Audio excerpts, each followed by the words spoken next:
இனிய நல்லன்பு நண்பர்களே, இனிய காலை வணக்கம்.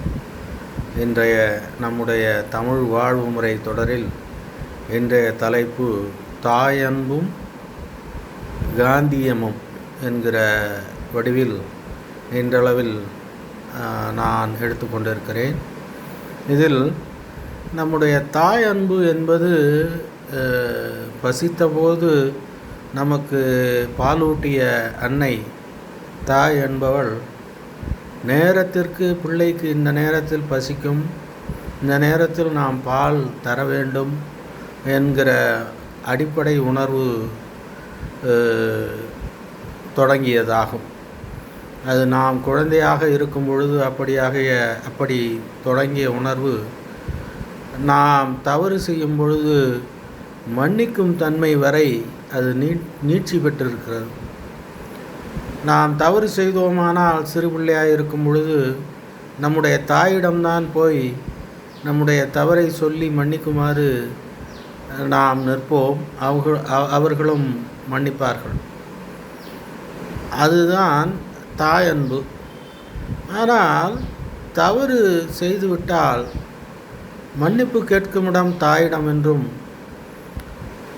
தவறு செய்யாமல் இருக்க வாழ கற்றுக்கொடு என்று தந்தையிடமும் நாம் நிற்கிறோம். ஒவ்வொரு நேரமும் அவர்கள் உயிரோடு இருந்தாலும் இறந்து போயிருந்தாலும் நான் தவறு செய்தபோது நம் மனசாட்சி உறுத்தும் பொழுது தாயை நினைத்து கொள்வதும், நமக்கு அறிவீனம் ஏற்படும் பொழுது நல்ல உத்தரவு தாருங்கள், நல்ல வழிகாட்டுங்கள் என்று தெய்வமாகி போன பின்னரும் நம் தந்தையிடமும் அல்லது தந்தையினுடைய முகத்தை நாம் நினைத்து கொள்வதும் எப்பொழுதும் உள்ள தன்மையாகும்.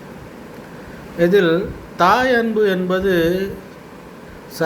மிகவும் இயல்பானது, எடுத்த உடனே மன்னிக்கும் தன்மையுடையது. குற்றம் செய்துவிட்டு அது உறுத்தினால் போதும் என்று நினைக்கும் தன்மையினது தாயினுடைய தன்மை. உனக்கு உறுத்துகிறதா, செய்துவிட்டது தவறு என்று தெரிகிறதா, அதுவே உன்னுடைய மேன்மைக்கு வழி, அதுவே உன்னுடைய வளர்ச்சிக்கு முதல் படி என்று அறிவு சொல்கிறார். அதை தெரிந்து கொண்டால் போதும், தான் தவறு செய்துவிட்டோம் என்று தெரிந்து கொண்டால் போதும். பொதுவாகவே நாம் தவறு செய்துவிட்டால் அதை திருத்துவது என்று முற்படுவதை விட தவறு செய்துவிட்டோம் என்று உணர்ந்து கொண்டாலே அது ஒரு அக்செப்டன்ஸ். நாம் தவறாக ஏதோ ஒரு காரியம் செய்துவிட்டோம், அதில் ஏதோ தவறு நிகழ்ந்து விட்டது, அதை நாம் ஒப்புக்கொண்டாலேயே அதை எப்படி ஒழுங்குபடுத்துவது என்கிற வழியை நமது குருவாகிய தந்தை அடுத்த நிலையில் அடுத்த படியில் நின்று காப்பாற்றுவார். இதைதான் தாயும் தந்தையும் நமக்கு முதன்மையானவர்கள் என்றும், நம்முடைய முன்னோர்கள் நம்முடைய தங்கு தடையற்ற வாழ்வுக்கு அடிப்படை என்றும், அதனால்தான் நம்முடைய குலதெய்வ வழிபாடு மிகவும் முக்கியம் என்றும் நம் முன்னோர்கள் கூறியிருக்கிறார்கள். தாய் அன்பு இயல்பாகவே மன்னிக்க வல்லது. அதே நேரத்தில் காந்தியம் என்று சொன்னால் அது இன்னொரு வகையில் பார்க்க போனால் தாய் அன்புதான். ஆனால் அதே சமயத்தில் கர்மா என்கிற தந்தை என்னுடைய தன்மையாகும்.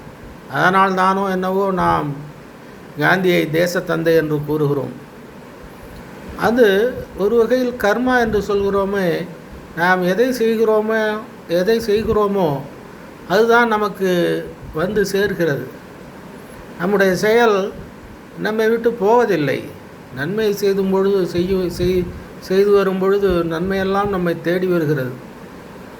தவறு செய்யும் பொழுது அதுவும் நம்மை விட்டு விடுவதில்லை.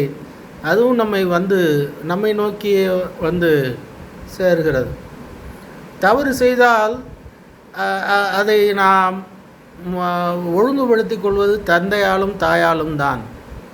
அதே போல் இந்த கர்மா என்பதை நம்ம தர்ம நிச்சயமாக நாம் நலமே வாழ்கிறோம் என்றால் அதற்கு கர்மா தான் முக்கியம் என்று ஓரளவுக்கேனும் பகுத்தறிவுக்கு ஒத்து வராது என்றாலும் நலம் சார்ந்த வாழ்வியலுக்கு நாம் நலமே செயல்புரிய வேண்டும், நலமே வாழ வேண்டும் என்பதுதான் முக்கியம். நான் நன்மையை மட்டுமே செய்து வரும் பொழுது நன்மையே நம்மை சேர்கிறது. தவறு செய்யும் பொழுது பல நாள் திருடன் ஒரு நாள் அகப்பட்டுக் கொள்கிறான். எங்கோ ஒரு தவறை நாம் மறைக்கப் போக இன்னொரு புறம் அந்த தவறு முந்து உருகிறது. நம்முடைய ஊழ் நம்மை விடுவதில்லை. ஊழ் முந்து உறும், நம்மையே அது சேரும், நம்மையே அது பாதிப்படைய வைக்கும்.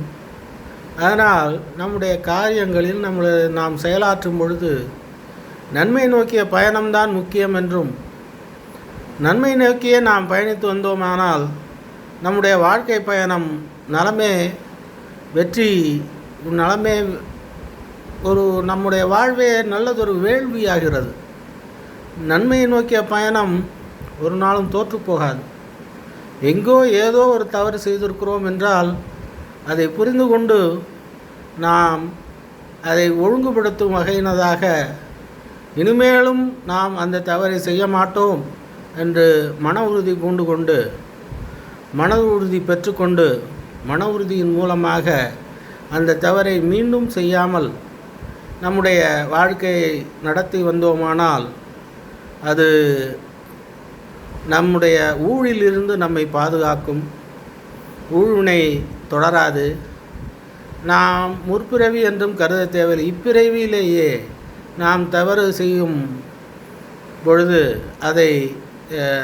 அதை உணர்ந்து தவிர்த்து மீண்டும் அதே தவறை செய்யாமல் நம்மை வாழ வைப்பது தான் தாயன்பும் நம்முடைய காந்தியிசமும். தாயன்பு நம்மை எப்பொழுதும் மன்னிக்க வல்லது, காந்தியிசம் நம்மை ஒழுங்குபடுத்த வல்லது. நாம் நம்மை முன்னேற்றி கொள்ள வேண்டுமென்றால் அந்த தாயன்பை புரிந்து கொண்டு தந்தையின் தன்மையினதான நல்லறிவு நமக்கு மீண்டும் செய்த தவறை மீண்டும் செய்யாமல் மீண்டும் மீண்டும் நன்மை நோக்கிய பயணமாக நம்முடைய வாழ்க்கையை செலுத்தி வாழ்ந்து வந்தோமானால் நாம் நன்மையே செய்கிறோம், நன்மையே நம்மை வந்தடையும் என்கிற புத்தொளி பிறக்கும், நம்மை வழிநடத்தும். நம்முடைய வழித்தோன்றல்களையும் இவன் தந்தை இப்படி வாழ்ந்தான், இவன் நலமே இருக்கிறான், இவன் மகனும் நலமே வாழ தக்கவன் என்று நம்முடைய சமுதாயம் நம்முடைய குடும்பத்தை போற்றி புகழ வழிவகை செய்யும் என்று கூறி, இத்துடன் இன்றைய தலைப்பு நிறைவுறுகிறது என்று கூறி, நண்பர்களே தயவு கூர்ந்து இந்த செய்தியை பகிரவும், சப்ஸ்கிரைப் செய்யவும். மீண்டும் நம்முடைய தமிழ் வாழ்வுமுறை தொடரும் மிகும் என்று கூறி தங்களிடமிருந்து விடைபெறுகிறேன். நன்றி, வணக்கம்.